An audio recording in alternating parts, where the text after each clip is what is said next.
I'm Mal Hyman.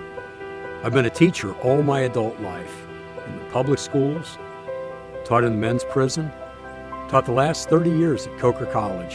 At a certain point for me, silence was betrayal. Congress has made a mess of things in this country because they've put the private interest over the public interest. I'm running in this campaign to speak up for those who've been left behind. I'm running on a platform of common sense for the common good, to find ways to make progress for the American public so that we have a government that works for all of us. We need to invest in infrastructure. There's no question about it, and a dollar invested yields $5 in return. It lowers the national debt.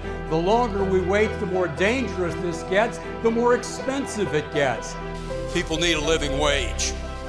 Martin Luther King in 1968 said it is a crime in this wealthy nation for people to work for starvation wages. If you were to calculate for the cost of living what the wages were then, they're actually lower today than they were in 1968.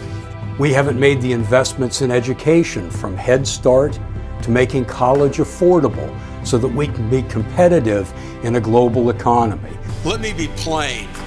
I pledge allegiance to the United States of America, not to the red states or to the blue states.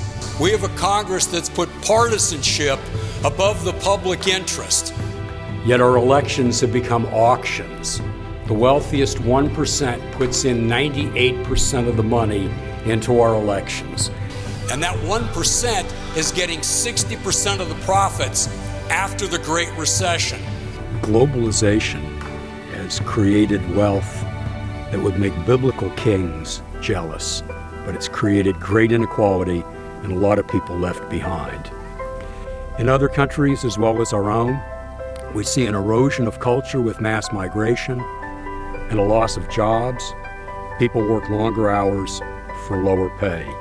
One nation under God, the source of our strength, the source of our redemption, the source of our salvation.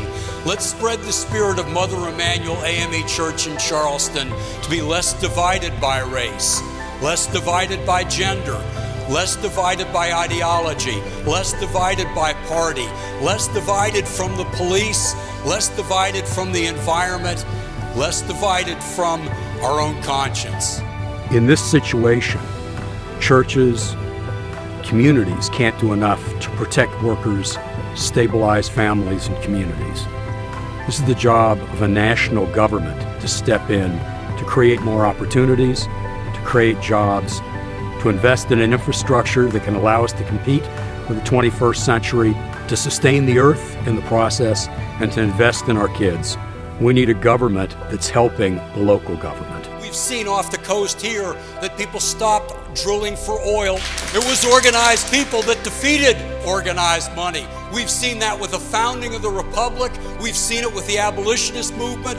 We've seen it with the progressive movement. We've seen it in the women's rights movement, in the labor movement. We've seen it in the civil rights movement, the environmental movement, in the gay rights movement. It's our time to finish the civil rights movement.